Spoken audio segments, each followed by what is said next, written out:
What's up, guys? We're back in the studio for another episode of the High Stakes Deals podcast, where we talk about real estate, business, marketing, and all kinds of fun stuff. We're in the studio today with Blair Thompson, a good friend of ours, real estate broker, construction and project manager. Extraordinaire. What's up, Blair? Yeah. How you doing, man? Hey, good day. Good day. Yeah. Glad to be here. Let's jump in, man. Okay. Appreciate you coming. Yeah.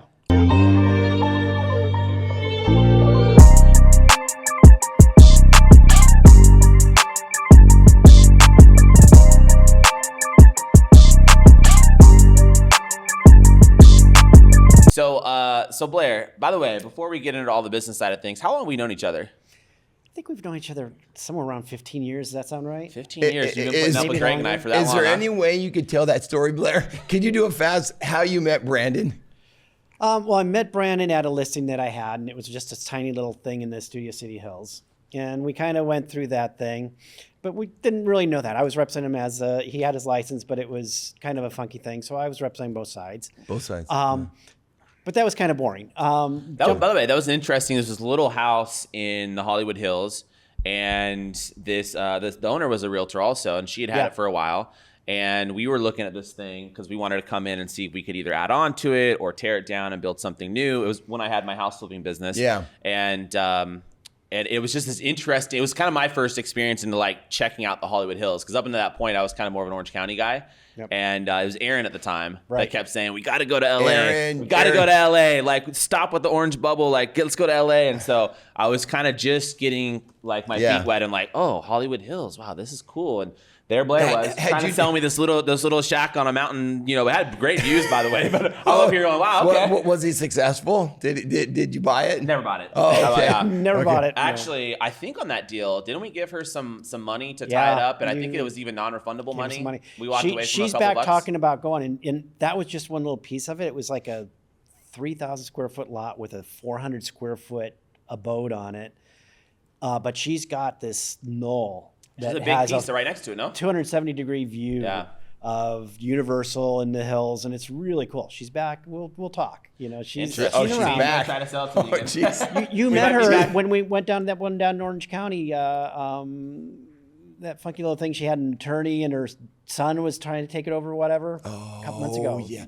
Mary. Yeah. Very interesting. But anyhow, that didn't work out. We were talking about her yesterday with the dirt road. Another development we're working on. But you know what's interesting about that? So this deal didn't work out. But now, again, we kind of had the LA Hollywood Hills bug. Yeah. So this other deal comes up, the famous La Presa deal that we did. What is that little area, by the way? They call that... I'm going to think of it. But Hollywood Knolls. It's right above the Hollywood Bowl. Right. But on this street called La Presa. It's actually not far from here. This was after the first one, Yeah. So then we find this other one. So it's kind of same but different. Big lot, and they've got like these 3 different pads, but there's like a house on the main pad that's clearly a tear down and whatever. And so anyway, they're doing an auction. Right? And that's right. A probate auction. Live. And it was probably the only live auction I've ever been to. And it was kind of the craziest thing, just in the sense of like, up until this point, you know, all we had done, well, I don't want to say all we'd done, but, you know, we were flipping houses. So buy a in house, Orange whatever. County. Yeah, mostly Orange County, starting to go in like Whittier and different places. Right. But, you know, those were all like conventional type purchases. Like, oh, I want to buy this. I got time to inspect it, blah, blah, blah.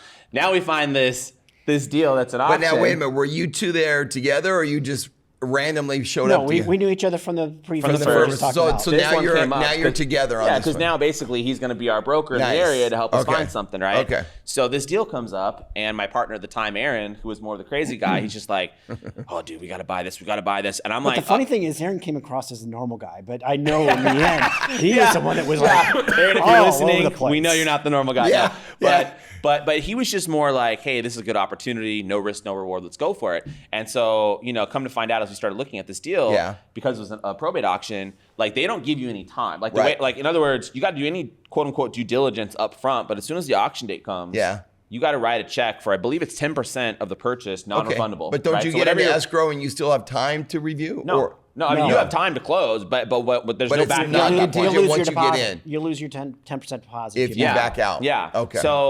So anyway, we get there on the auction day because we didn't really know like A, if we were going to buy it, or B, how many people were going to be there. And there was like 50 people in this Probably damn place? 50 people in this tiny little house. that Oh, I my thought was God. going to fall down the freaking And we're hill. all standing Yeah. there, a couple of guys in suits, and everybody else is like doing their thing and looking. There's some Yeah. looky-loos and everybody. And there's probably some serious buyers too. And damn, as soon as the bidding started, I think they started the bid at like maybe 400,000 or 500,000. It started at like 725. Was it 720 that high? Yeah. Okay. Wow. Yeah. So my story is we get there, and here's Brandon with Aaron and another person, and I was there. My wife came along because it was a Saturday afternoon. Yeah. And there's 50 people in this tiny little thing, and it starts at like I said, 795, 775, whatever. And Brandon says, "Okay, here's the deal. We'll go up to $1,250,000."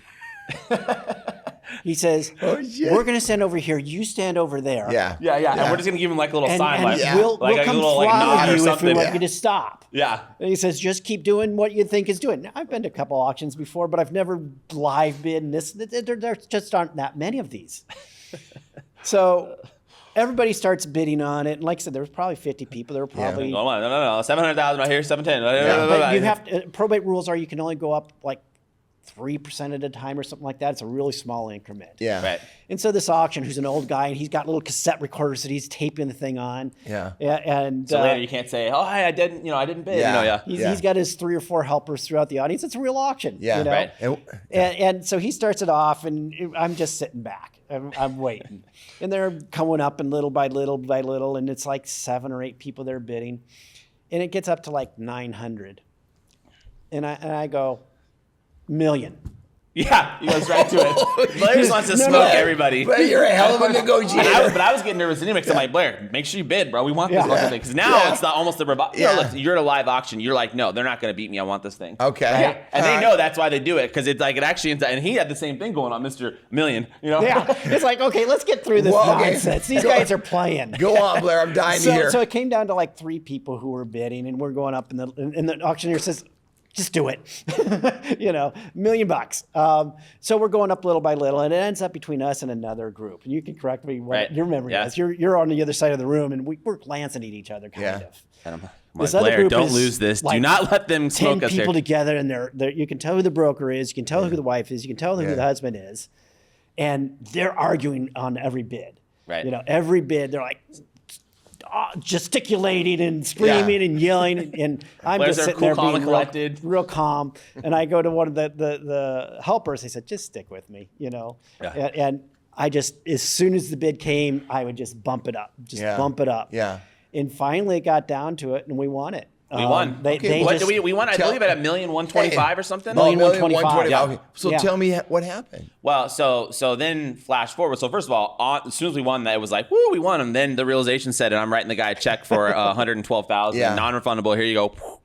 Then we left, and we're all getting lunch or something. I'm like, what did we just do? By the way, did we just give that guy $100,000? Well, and it's really funky because the way you have to write the checks is you have to have cashier's checks ready in a certain denomination. Oh, wow. And they have to add up to whatever your deposit As is. soon as you give it to him, you walk out of that. I mean, It's really crazy. Yeah. So we did because you're like, F it, we're gonna do this, right? So then we get into the escrow, and this was a different type of deal, right? Because again, up until this point, we had flipped houses, and we actually had some of our own money, and we had some investors of ours, that were flipping houses with us. But now it was this whole development project, right? Now we're gonna go take time to get plans approved with the city, and we're gonna build this big old home in the hills, and it's going to be some $3-4 million project, and blah blah blah. So now we're in escrow, and we're trying to sell that vision to the investors. Yeah. And the investors are like, I don't know, because a lot of them want like short-term money at this point. They want to be in and out of the flips. They don't know if they have the confidence that we can do that. Do you remember kind of what the ARV was at that point? No, it was an aggressive build because it was a very hilly area. It's like a terraced up. The house was way up above the street. Yeah. So your first chunk into it was going to be structural, geological, really heavy duty stuff. Yeah. So trying to figure out the costs was complicated. Yeah. Yeah, and then you'd have to spend all that money in escrow to even do that, right? And so, it was a stressful escrow because I remember getting to the end, and we were supposed to close, and they were, and again, at this point, we're totally non-refundable, right? Yeah. And so I had to put on the suit and literally drive to the broker's office I think on a couple occasions. It was the attorney's office. The attorney's office, actually. Yeah, you're right. And I had to go basically beg for my life. Say, hey, please, we really want this deal. I know you can just keep our money right now.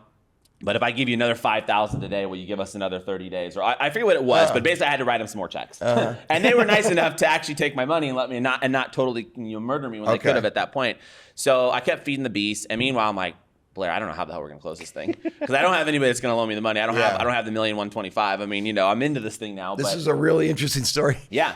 So tell me how it ends. Well, what happens is, so I was really good friends with this really big real estate developer out of Arizona. Oh, okay. And actually, when I was working as a realtor previously, I had sold him and his wife a vacation home in Laguna. And so he kind of like took me under his wing at one point. He flew me out, or not flew me, he had me come out. I drove out, but he had me come out to Arizona, and I got to know him and stuff and see how he operated. And so anyway, I called him and I was like, hat in hand, I was like, Wayne, dude, I need your help. I'm like, I'm like so up against the wall on this thing. I'm like effed. And he's like, well, can you borrow some money from your parents? I said, no. And he said, who else can give you some money? And I said, I'm looking. And he said, okay, well, call me in a week if you don't have it. So I called him in a week and he's like, okay, keep looking. So he's like, basically, he wants to help, but he wants to he doesn't want to make it easy on me. Yeah. But what ended up happening is we got totally down to the wire. And I think he was like, hey, I'll give you, he ended up writing a check. I forget what it was we needed to close. We needed like another $1 million to close or something. I think he loaned me like $975,000 or something. But it was really awesome because he was just like, listen, I'll put up the money, but you're going to personally guarantee it. Yeah. So if anything goes sideways on this, I'm going to have the option to come sue you and take anything else you have. He said, but I do like you, Brandon. I hope you don't make me do that. Yeah. And he said, but I'll write you the check. And ultimately he did it. And it was like one of the best things that ever happened because, this guy just, trusted me that much to say, here's $1 million basically. I'm going to bail you out so you don't get totally screwed. Yeah. So we closed the deal, high-fived on it, and then we started working on it. Yeah. And how long did we actually own that deal? I didn't have much to do with the development at that point, so I don't know. Yeah, I was going to say, I think we owned it for about maybe a year. And so we were the same thing, trying to figure it out, get it done. Yeah. Ultimately, what happened was we ended up reselling it, and I think we sold it for like maybe $100,000 profit to another developer. Wow. Yeah, so we got out of it. Wow. So, but it was like this whole exercise, and it was a perfect experience of like, sometimes you get into these deals, and you got to figure out, okay, what am I going to do? Yeah. And when your back's against the wall, you really find out if you can actually perform or not. And ultimately, I got saved by Wayne, but man, there was a lot of like putting that non-refundable money in, and I didn't know if I was going to be totally That's a story. screwed or not. That's experience. You can talk about experience, but actually having experience changes. Yeah, going through something like that. And so I think what I learned was it's good to take some risks, but make sure that you calculate it. Yeah, and ultimately maybe that wasn't the best project for us. Again, like I said, we did get out of it. Luckily, and someone else has probably made a bunch of money on it because it was a great lot, but it just wasn't the right deal for us. Yeah. But it was a fun experience. That was. And luckily we didn't have anything come crumbling down. That ranks as when people say, "What are your fun real estate stories?" That's one of my fun ones because it was so wild. Wild. I mean, it was everything that an auction should be, Do you know if they ever did anything on that site? We got to drive by it. What is I got to think what that neighborhood is called though, because I keep thinking about that. There's a name for it over here. Hollywood Knolls? No, I just think it's different. Okay. I'll think of it here in a minute. But yeah, and by the way, and Wayne did get paid back with interest. I mean, I don't know what it was, 6% interest, 8% interest, or whatever. So he got his interest. He was happy. Because I'm sure he was thinking, is this guy really going to get this done? What's going to happen with this? Am I going to have to foreclose on his ass? Yeah. So ultimately, he was happy too. And, life goes on. Yeah. But. I mean, that was like a big development deal at the time for somebody, like you said, Blair. It was. It was before I was doing development. Before I was doing development, I was doing strictly real estate. So I didn't jump into that piece of it at that point. When did you start more on the development side? Because this is a part of the story of Blair's story that I've been selling houses for about 35 years. Yeah.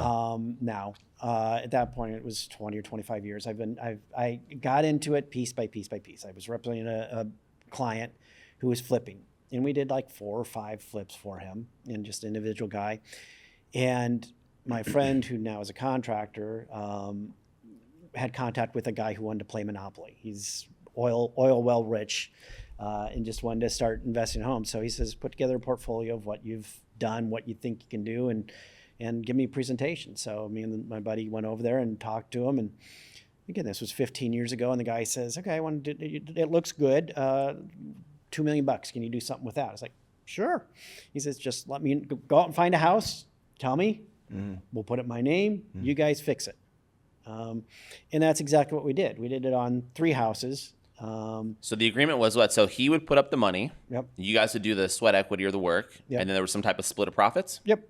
Nice. Yeah, those are great investors, by the way. Yeah. And the thing that I kept telling him at the end is listen, this is the most secure money that you've ever got, because at no point do you have more into this project than it's worth. Right. You know, you've got the dirt. As we go along and put money into it, it's increasing the value. More valuable. Yeah. You're never at risk on this money. I mean, you're used to going with oil wells, which, you know, you may bust everything. Yeah. You know, it may be worth zero. He didn't quite translate that. He always wanted the higher returns and everything. But we went and did 3 houses. All were successful? All were a success. They all fixed up and all sold. Yeah. By the way, real quick, why do you think he trusted you with his couple $1 million and trusted that you guys could execute? You know, for someone that's listening, by the way, and who's wondering, hey, how do I get started in, you know, doing these types of deals, and how do I, you know, get connected with these people that can write $900,000 checks or $2 million checks that want to come into these types of projects? Like, how did you convey to him that you guys were worth betting on in that regard? Couple reasons. First of all, he knew my buddy pretty well. Okay. Yeah. Second of all, I'd been doing it for a while, and like I said, I pitched it exactly like I just said. You're never going to be at risk of your principal, right? You know, and he was rich enough to not worry about it, right? You know, once he got past that idea that this property was always going to return, he was not going to lose his money. You know, just keep going. Yeah. Now, he didn't like when we kept asking for more money along the way. Yeah. But as long as he saw the vision and what the end result was going to be, he was fine with it. And I think he was just had enough money that, you know, you win some, you lose some, and sometimes you risk. What was your guys' split, more or less? It changed from deal 1 to deal 2 because deal 1 we were unknown. Right. So he was taking 70% of the split the first one. Okay, so the first he was deal, taking all the risk. Right, which makes sense. So the first deal, he's like, hey, I'm going to put a couple $1 million to work. I believe in that you guys are the right guys to back and that you'll execute. Obviously, his money was secured because it was secured by the real estate anyway. So if at any time you guys mess something up, he might have a little damage, but he could walk in and basically get rid of you guys. But the point is, he said, okay, I'll do this first deal, but I'm going to take 70% of the profits. You guys take 30, and let's see how it goes from there. Right. And then back to what you were just alluding to. So I assume after the first one, was the did it second even one? out or something a little bit? It went up, and for us, we got a bigger cut. But in the end, it didn't go up enough, and that's why we didn't end up continuing. Right. Because, you know, we were doing all the work, he was taking all the money. By the way, that's always funny to me because it is that fine line, right? Yeah. Because at least from my experiences of raising money, you know, raising private capital and doing deals, it's funny because, early in your career, when you first start getting these people to sort of trust you and put money behind you, you are a lot more willing to say, hey, I'm fine if they take the big lion's share. Right. But frankly, as you start performing and get better at your craft and you can deliver on these projects, there is a point where you start to go, listen, I appreciate the capital, and I'm really grateful they're backing me, but maybe it's time to renegotiate or find people that would have less expensive capital or use more of my own money, right? Because you start to realize that at the end of the day, you could feel like you're making a lot of money, but you might be working for the next guy almost. You don't realize it, right? Because you are just spending all this time, and then he's taking the lion's share of it. So it's I guess it's about finding that sweet spot, right? And it's kind of funny. The money guys never seem to want to renegotiate. You know, like, this is the deal. What are you doing? Reneging on your deal? It's like, well, no, it's a different situation now. Yeah. You know, you're at less risk because it's a proven thing. Right. You know, but they don't like to renegotiate. So how many did you do with him? You said you did a few of them? We did 4 with him. 4. And those, I think I saw some of those. Those were like some of the nice homes, I think, in Sherman Oaks. You saw my favorite one. Was it Woodland Hills or Sherman Oaks? Or that was on Sherman Oaks. Sherman and that's Oaks, right before we did something else. And you were project manager, Blair, and I was everything on those. You were everything. I was the toilet cleaner, and, you know, I would do whatever it needed to be done. What about your partner? He now is a general contractor. Oh, okay. And we split the things. And what I like to say is I've known this guy for now 20 years, myself, personal friends, and we jumped in doing business, and we formed a partnership and LLC and all the things, and got married. Yeah. Well, we got divorced. Yeah. That happens sometimes. That happens. And what I say is now we just sleep together occasionally when it's he's my booty call. Yeah. Hey, you still up? You're really okay. When we have a deal that works for him, I'll hire him as general contractor. Oh, okay. When we have a deal that we're going to work together, we'll work the deal together, and it works really nicely because we're not married. So Blair, unpack that just for a second. So as far as, you know, when somebody has a project that they want to build, or a house they want to flip or something they're doing.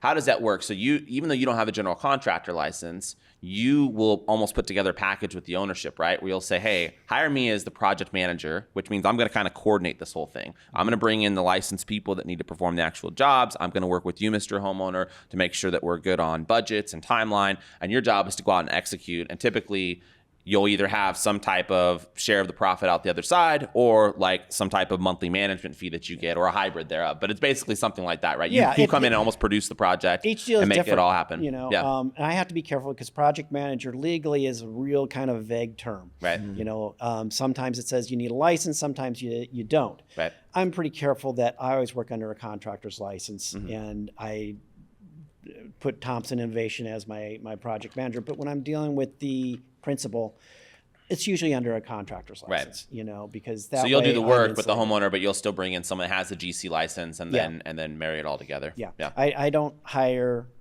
specific trades by myself. Right. Of course. I will do that under a general contractor's license to keep myself clear. Yeah. Right. But it's whatever the project needs. You know, sometimes I come in at the end of the project, the guy is just pulling his hair out and doesn't know how to finish. So why would a homeowner investor want to hire somebody like you on the project versus just hiring the GC directly? What's the pros and cons there? Two things. I think in the end, I probably save money most of the time because I get the job done the right way at the first time. Right. And I get it done the right way. So it's the same reason this thing is too. You know, we just dealt with a situation where there was a cheap way and there was an expensive way. And I bet the guy $50 that he was going to end up paying the same on the cheap guy as he was on the expensive guy $50? in the end. Yeah. We'll see. Okay. He hasn't paid him yet. I don't think I'll ever collect. But the bottom line is this, right? So if you are an investor or a homeowner and you're getting ready to do this project, you can just hire a general contractor, and then that general contractor is going to go out and do the work and hire subcontractors, et cetera. And it might work out depending on what the scope of work is, the type of project, blah, blah, blah. But the other option is you can hire somebody like Blair who comes in and says, hey, I'm going to be your partner in this thing almost. Right. You know, maybe not like as far as the equity side, but I'm going to be an extension of you, like an owner rep more so, looking out for your best interest. So even when we hire the general contractor and everybody else, I'm looking for things that they may not be catching or not be telling you. I'm looking ahead so that we can make sure that this thing comes down for a soft landing. For sure. Right? I mean, that's effectively, it's almost like your insurance policy. Yeah. Well, I think one of my superpowers as a project manager is dealing with city inspectors and knowing how to deal with them. Yeah. Because if you come along as an owner or a contractor or whatever who's doing the work and you're trying to sneak everything by and the inspector thinks you're trying to get by with stuff, he's going to be harder on you. Yeah. If the inspector thinks that I'm coming in as a project manager, I'm just trying to meet the needs and get him to sign off on the right stuff, he's a lot easier. Yeah. You know, the inspector that I just dealt with the other day, he comes through and he says, oh, I don't need to check that. I know what you've done. I know you're on top of it. You're not trying to sneak stuff by me. Yeah. Blair, I was going to say, I think you have a lot of superpowers. I mean, we have some experience working with Blair on a project, and to have somebody on site, you know, it's like you're the teacher on the playground at lunch. You know what I mean? That you're watching everybody, you're keeping everybody on schedule. And I think one of the big things is when you've got a contractor or a subs working on a project, you know, they have changes that have to be made in the field, on the spot. Blair, you're really good at that. You solved the problem. That could have been a change order. Right. And it was solved by, you know, using this bolt and that, you know what I mean? But the schedule, the conflicts on the site, I mean, it's a huge difference having a really good project manager. Yeah. Yeah. Well, and like I said, dealing with things, we had an OSHA thing this summer, and they just came in and did an inspection. If they had been dealing with subs all get very defensive and you know, they're trying to protect themselves. You're an extra layer. I'm an extra layer. I was there and I was talking with the person, and to some degree, I don't have a vested interest. Right. I'm just trying to make things work. Yeah, move it along. And when the inspectors or the OSHA person, you know, they treated us really fairly. They found some stuff that they wanted us to do differently, and we did. And she said, you got 24 hours to fix that. Guess what? It was fixed within 24 hours, you know. Yeah. The sub probably would have fought this. No, it needs to be this way. It needs to be that way. And that's not the way to approach it. I mean, a lot of those subs, I'm sorry, but well, I shouldn't say that, but some of them are not good communicators. They're not good communicators. Well, listen, we all know by that's I was gonna say like by nature, like subs and construction people, let's say, for lack of a better term, they go out and they do physical labor. They're really good at their craft, right? But a lot of times, we deal with this all the time with our projects where the subs either don't like to send emails or don't even have an office, or they don't use the computer, right? So, obviously some subs are more sophisticated than that, but the point is like I look at the project manager as the person that can kind of fill in the gap of that side of things, because there is you do have to deal with insurance, you do have to deal with contracts money movement, draws, all kinds of things. Schedules, so I think that's a good layer to have there. When OSHA came in, they said, well, do you know if they have a workers' comp? I said, yeah, right here. Right, you already had it. That opened the door wide, that we're doing things the right way. Yeah. Right. Who does that if you don't have a project manager? Most people don't. So Blair, so what do you? Okay, so again, you're a real estate broker. You've been selling real estate for like 30 years. You've also been doing this construction management for 15, maybe more, some odd years. About that. And so where do you spend most of your time? Are you kind of like half? Like you're still like working on getting listings Right and now it's helping about clients? 50-50. Okay, so half of your job is still working as a realtor, and then half of it's like doing construction projects, and you kind of split it down the middle. Which is really depending on nice. workload. I like that a lot. I wouldn't if I can keep that going. I'm very happy. Which do you prefer? What's your? I don't want to say your passion, but which is your passion? I love both of them. You love both. The real estate business, selling houses, I like 95% of the job.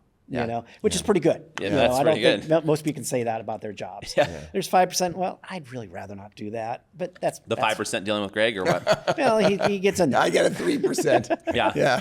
For those that don't know, Blair actually works with Greg and I at our real estate brokerage, Skymark Real Estate. So actually, we are coworkers. Yep. And we're doing a construction project right now that we're finishing. So we're working on both sides of what Blair does. Right. Yeah.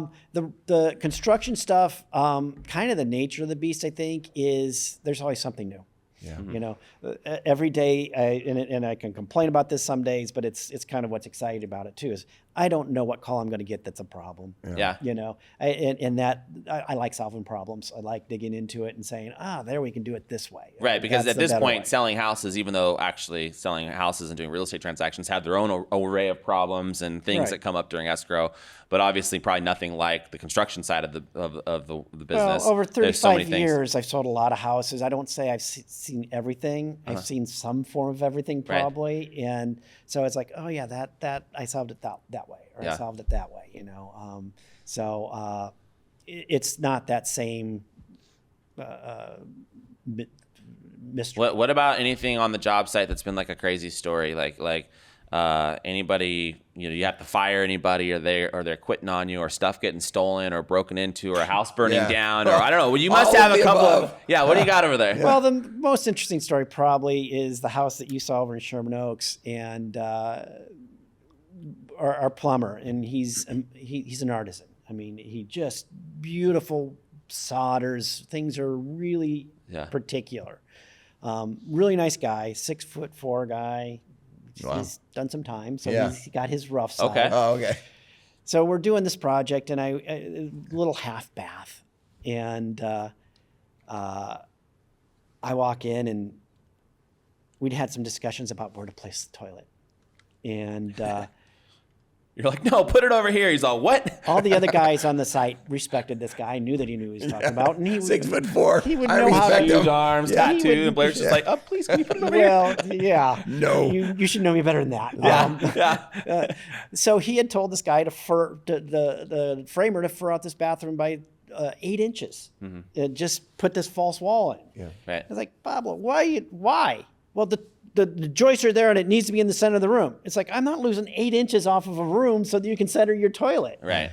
And I'm going nose to nose, screaming and yelling at this guy. Man. And I'm not a big guy, and I'm not a rough guy. You're still here, so you must, Yeah.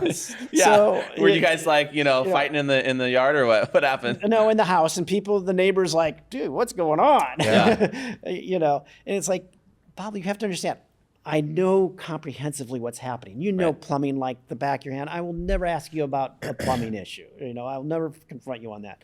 But when it comes to placement and all this other stuff, you have to know that I know things that you don't know. Right. You got a bigger vision in mind with how you're going to finish this house. I know how this fits together with the electrician. I know how this fits together with the drywall and the lighting. We had a plan for this, and by furring this in 8 inches, it screwed up every component of this bathroom, which turned out to be really, really cool. Yeah. But if we'd done what he wanted to do. So what happened? So he did ultimately he did what you want him to do. I think that's the one I took the Sawzall to.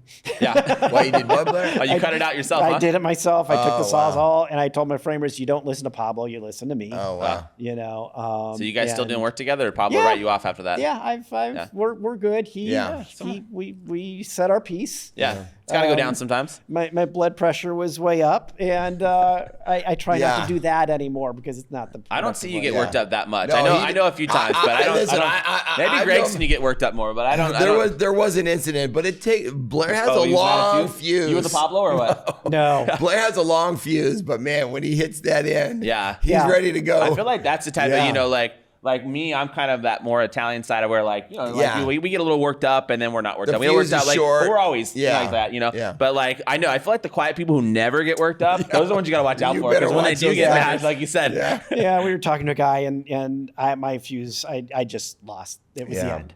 Yeah. And we got back on, and Greg says, "Wow." I said, "Are you mad at me?" I thought he was mad at me too. Did I handle that wrong? Because it was probably out of a little too much. This guy could take you to the end of the extremes. You know what I want to do real quick, Corey? If you got a moment, Corey's off camera over here. Hey, what are some? I mean, because maybe there's some questions floating around. Some questions for Blair about construction or real estate sales here in LA. I don't know, something interesting you can think of. Corey's like, damn it, Brandon, put me on the spot. Anything jump into mind? He's like, hold on, let me get focused on this thing. Because I have a question. Yeah, he always has some good stuff. I was just going to ask Blair. Blair's got his finger on the pulse of real estate and development.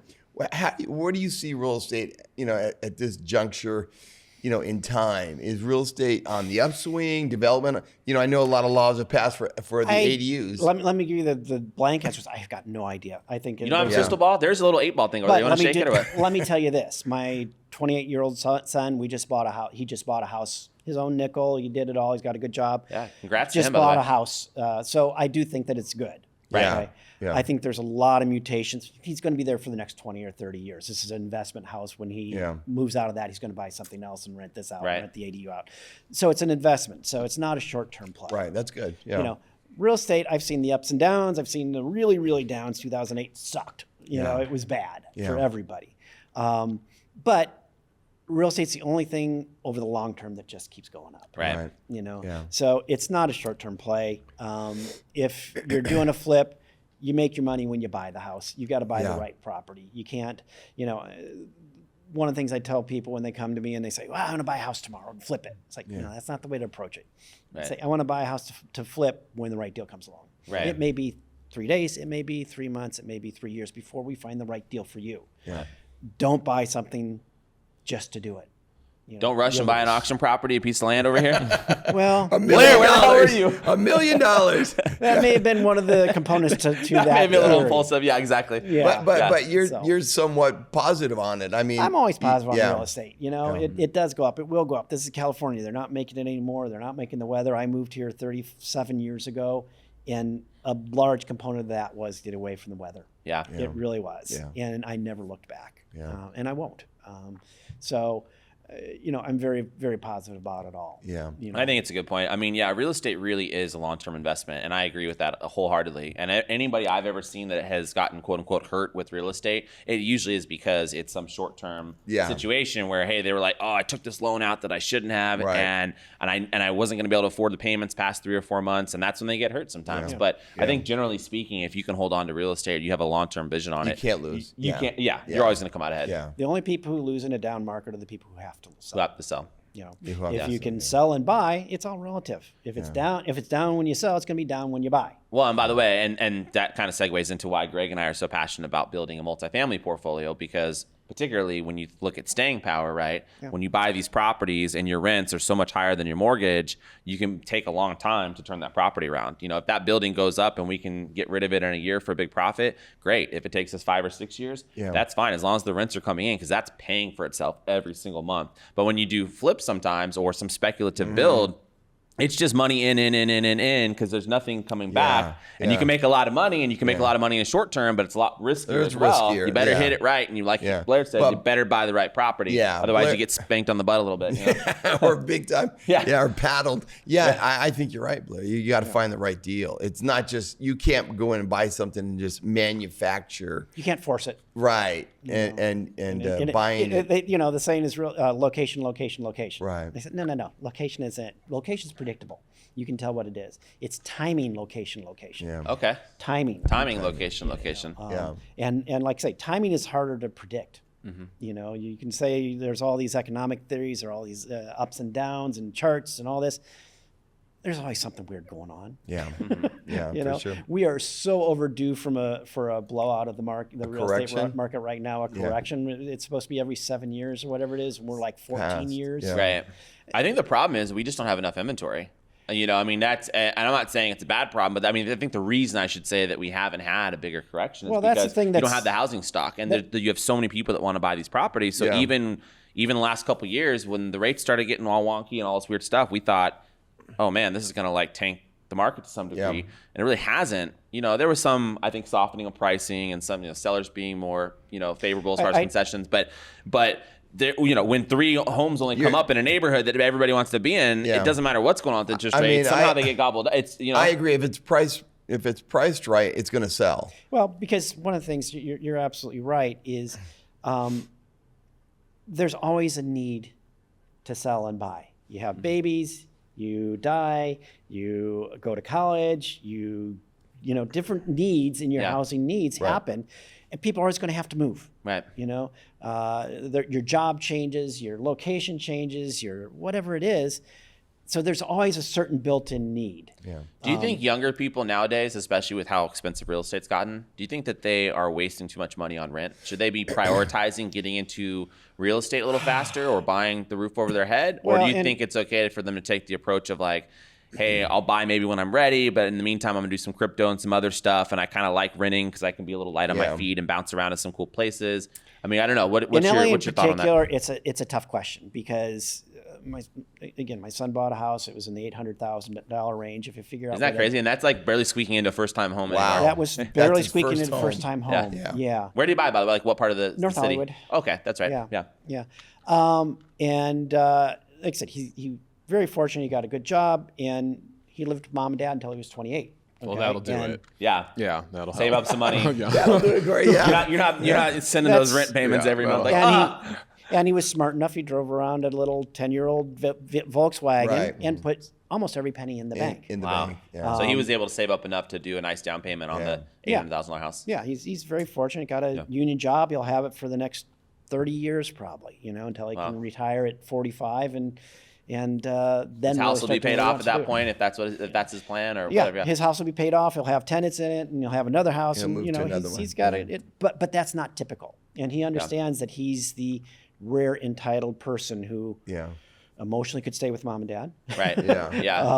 And thankfully for a lot of reasons through COVID he was with us, and he had just gotten a new job and gotten laid off, but all the stimulus and everything, he was fine.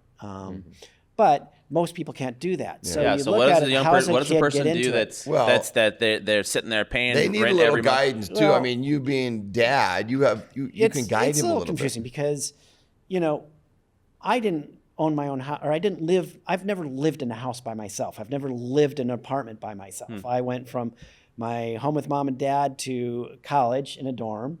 And during the summers, I lived with my grandma. But then I got married and lived with my wife at the time. So it was 2 people living in an abode, So you're saying you always had the extra income? I always had the extra income. I went from that and got divorced and lived with 2 guys, I had roommates, so you listen to all the stats now and people saying, well, people can't afford it. They're talking about single, person renting an apartment by themselves. And that's an entitled vision. Right. But you're saying if somebody has a couple of roommates, you know, your first 5 years, your first 10 years should be about setting your future and saving your money. And not everybody can do that. I know it's tough. I know people don't make as much as they should make. Right. But your point is some people do make pretty good money, but they kind of have that lifestyle creep a little bit where it's easy to spend too much money. And then you kind of turn around and you're like, damn, I made a lot of money these last couple of years. How come I haven't saved enough, you know, to start investing or buying a property or whatever, right? So you're saying maybe being a little bit more conscious about life decisions also is part of it. Little things. I was never in a limo till I was 30. Okay. Yeah. I see kids now at 16 getting in limos and renting. Or the black Ubers every weekend or whatever. Whatever. I got flexing in front of the private jet. Yeah, I've never been on a private jet, but I see people, and I could, but I see people doing it all the time. Like, damn. But I want to do it when we can buy it. But that's a whole other topic. But you know, I got out of college with a small student loan. I paid that off as quickly as I could. You know, instead of having luxurious things. And I'm not, you know, victim blaming. I'm not dissing them. But the level of living is much higher now. Yeah. You know, and expectations. Why is that? Social media, people want to show off. People just want to feel like they're, life's hard sometimes. They start making some money. They're like, I want to feel good about what I do. wanted it then. Yeah. You know, but now it's the competition. I think social media's got a lot to do with it. Mm-hmm. You know, you see other people doing it. I don't know what that's it. But it used to just be like your neighbor would piss you off, like, that son of a bitch bought a new car. Now you open it up, just have your coffee in the morning, you're like, what? Yeah. And I do that. I catch myself doing that now, you know, but I'm at a certain place now, you know. It's about saving, and that's a super simple solution to a much more complicated problem. But I think more people could do it if they made it their priority. Yeah. And mortgages never go up. Right. I guess what I was going to say, goes up. Do you think that there's going to be a wave of people, if they're not careful, they get to be older, that they never did buy any real estate, and then they're going to be paying all this money in rent? Listen, I don't think they're going to worry about it. Kids nowadays don't even drive till they're 21, 22. They don't worry about it. Chenzo will be driving at 16. I'll get his ass. If I'm driving him around past 16, I'm just saying that's the way society is right now. Everybody's delayed. And there's going to be, and I've done a little bit of research on this, there's the millennial band, whatever the ages those are, time frame they are, and then they're kind of left out. Millennials are under 43. Under 43. Yeah. And then what's that? So after millennial, it's Gen Z, which is under 27. Yeah. Okay. See, the Gen Z's got a different view on things, and they're kind of back to the idea of buying what we were doing. Yeah. You know, the idea of saving and getting into houses. It's the millennials because millennials are the pain in the ass. Well, when they were there, COVID has a lot to do with it because that just twisted everyone's thinking about things. Yeah. Gen Z's kind of getting there, and it's you have to look at those things. And like I said, I don't study it. I just know a little bit about it. Yeah. So millennials are going to need some help. Yeah. you know, because they're not building wealth. Yeah, I think that's. There's that great wealth transfer that's coming to millennials when all of these boomers die. I mean, talk about that. I mean, the boomers, because they're the biggest population, right? Yeah. You're getting to that age. You're not a boomer, are you? No, I'm not. You're Gen X. We are by 1 year. Are you? Yeah, we're in the last year. Of Gen X. Yeah. Wow. For boomers. Yeah. Wow. But no, it is going to be a huge transfer for those that are listening. What does that actually mean, right? That means there's a lot of people that are at that age who have all these houses and all of these things, right? And all of this money. That's true. Right, it's going to be passed down in the system. We're seeing a lot of that. Yeah. And it's going to kind of jump over the millennials, I think, is what they're saying. And I don't completely understand. I want to go into little different things. I was watching some of your videos from last night, and you brought up you talked a little bit about abundance. Yeah. And that's something that I've learned a lot about and changed my thinking over. And you mean specifically like having an abundance mindset and what it means, right? Yeah. And abundance is a big word. Yeah. You know, and in 2008, the economy kind of went to pot. A lot of things happened. And my whole idea on money changed. We were talking before about spirituality and everything. And one of the things that my area of spirituality goes with is abundance, and abundance is not about money. Abundance is about your quality of life. And I was talking to mentoring a guy, Sean. Remember Sean? Okay. Shout out to Sean Potts. He might be watching this. Yeah. Used to work with us. Yeah. When we first started talking, he's like, I can't wait till I make $1 million. I was like, I don't want to make $1 million. I don't want to. Yeah. I want to have a level of a quality of life that is happy. I want to have my family. I want to have my house. I want to be able to pay my bills without a problem. I want to have a few toys and I don't want to have to worry about it, but I want to have my health in there. So that's abundance to you. It's more of that family, health. Money's one piece of it. Of course. I'm making money so that I can feel good, right. so that I'm happy. Health is number one because you can't buy that. You know, I've gone through money troubles, and I said, well, at least I have my health, and my family has my health. I went through some health stuff. I had lots of money at that point. Did it make it better? Okay, here's the thing about money. Money can't buy happiness. Not having money can buy a lot of unhappiness. Right. Okay, That's a good point. Having money can solve a lot of problems. Okay, but I've known some really, really rich people who are so unhappy.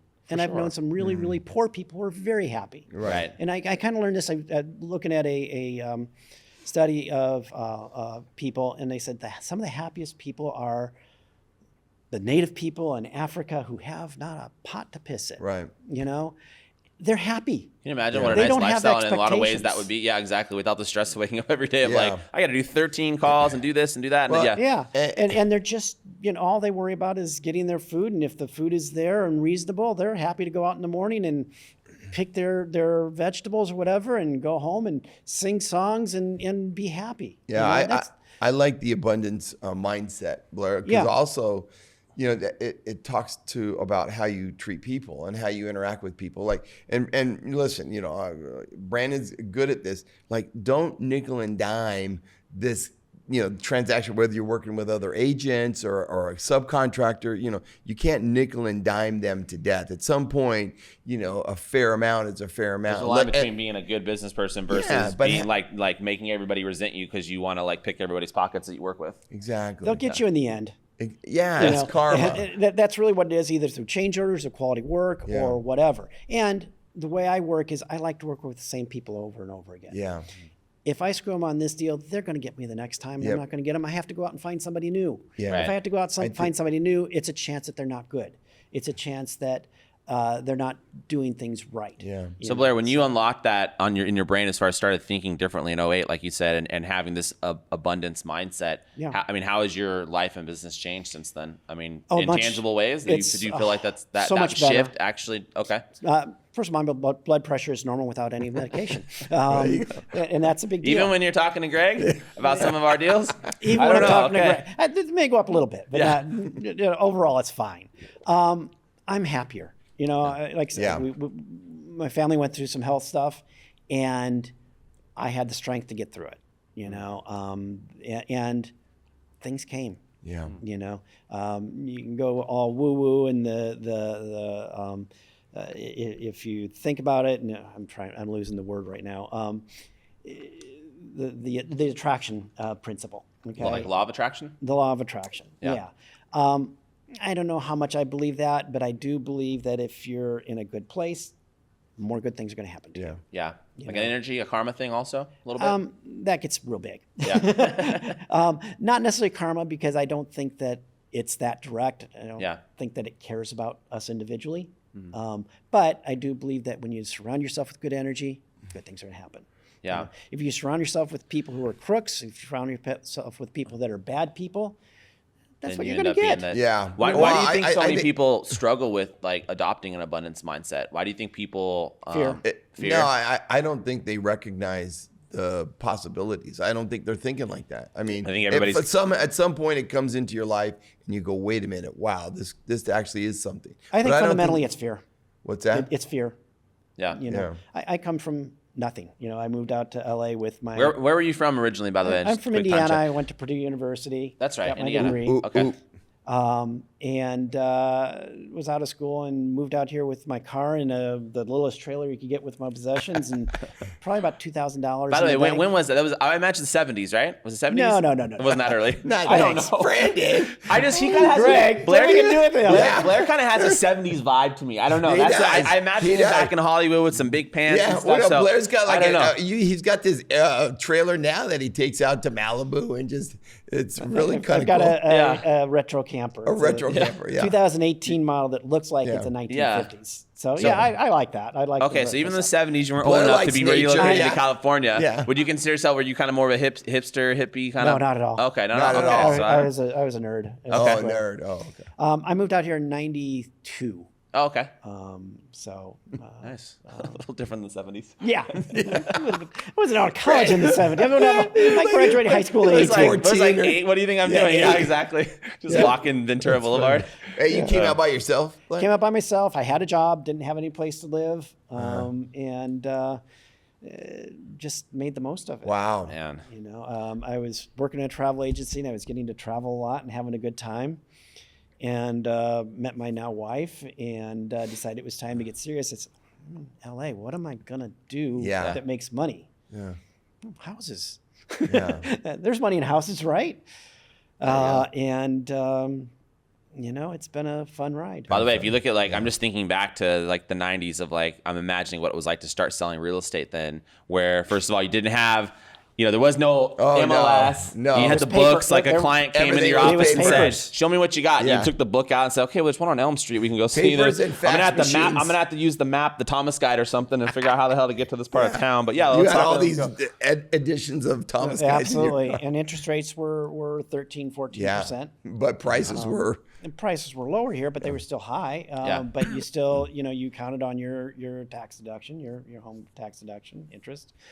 But it was a different thing. But it was right at that time, and to digress a lot, my handwriting is horrific. Yeah. You'll never see me write things unless I really, really have to. So I got through high school with C's. I got through first couple years of college with C's. I got an electric typewriter. Mm-hmm. My grades went up to B's and A's. Wow. Because nobody could read my handwriting. I spent all my time trying to make my handwriting legible.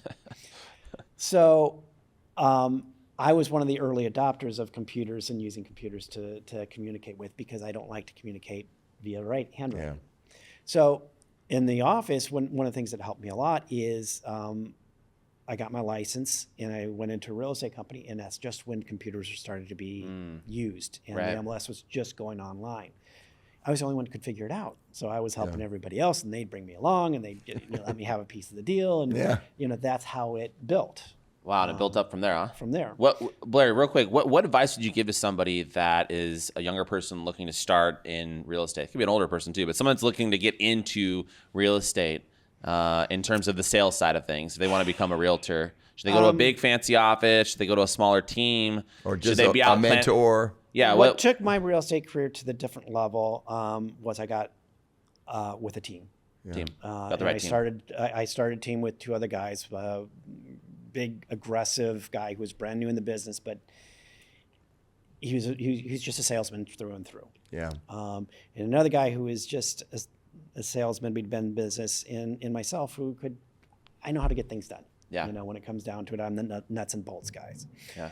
And we started with the three of us, and we ended up we stayed together for almost 8 years, which is miraculous for a real estate team. They don't stay together for more than 2 years. And we had 8 full-time, very experienced agents on our team. And then we had a few other people who were newer agents. And we had 3 assistants. We had, So you had to build a pretty decent-sized team. That was right here in the Valley. Sherman Oaks, Van Nuys? Yeah. So, okay. We were the top agent in the Valley at the time, because we came up with the idea everything was put under one person's name. So that person looked massive. Right. Yeah. Right. And it worked. I was managing escrows. I was closing 7 to 8 deals per month. Wow. Okay, that was trial by fire. I didn't like working that way. It's a way to make more money, but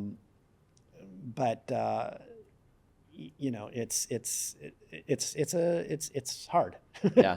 And the thing one of the other things I said to Sean was, it's what you take home. It's the amount of money you take home.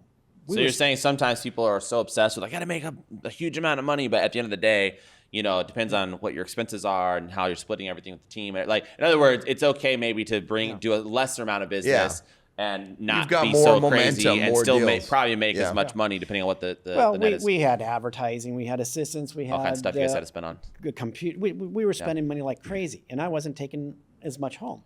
I was doing a lot more deals.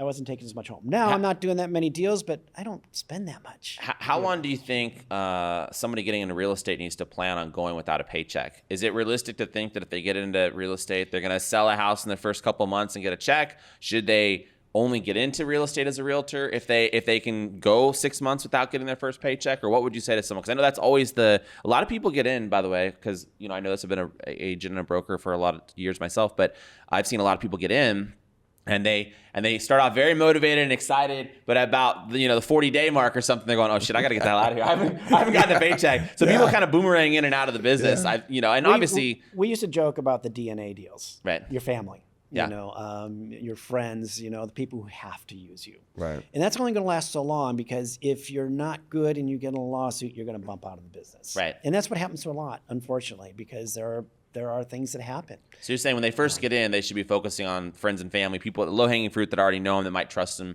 But if somebody doesn't have that and they're just beating the streets cold, do they need to kind of have the mindset that it might be a few months before they're going to get paid, even longer? Or what do you think? When I moved here, I didn't know anybody. Yeah. I didn't have family that was living here, so I didn't count on those. If you're somebody who comes from a big family and they're going to give you a bunch of deals, you may get something right away. Yeah. You're not going to get a very big split, because if you do it the right way, you're going to get with a company who's going to take a big piece, because they're going to give a big piece. Yeah. They're going to walk you through it. Right. If you're going someplace where they say, oh yeah, we'll take anybody. It's a rent a desk. Right. They're not going to help you, and you're going to get in trouble. Yeah. Right.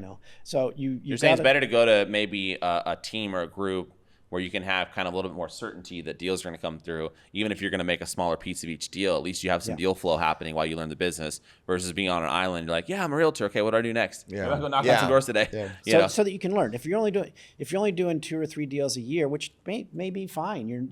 We're expensive market here. That may meet your bills, but you're not learning that much. Get in a situation where you're seeing 20 deals a year, 25 deals a year, where you really see what's going on, and you're going to learn what the market. What I think that's good advice. Yeah. Well, Blair, listen, I know we're going to have to wrap up pretty soon here. Okay. But before we go, what's your big picture? If you want someone to take away about real estate construction, someone's interested in getting into the business, somebody that's listened to this, podcast and like, wow, that all sounds exciting. Where do I start? What's the last piece of advice you would have for somebody? Patience. Yeah. Like I said earlier, it's about timing. A lot of it's about timing. And if you try to force it, you're probably going to get in trouble. Abundance, if you're getting into houses to flip them, you're getting into houses to invest in them, you got to look at the big picture, and what you're going to get out in the end, and what the next play is. It's not a one-piece deal. This is not Monopoly. Right. Yeah. Monopoly, you person wins, you walk away.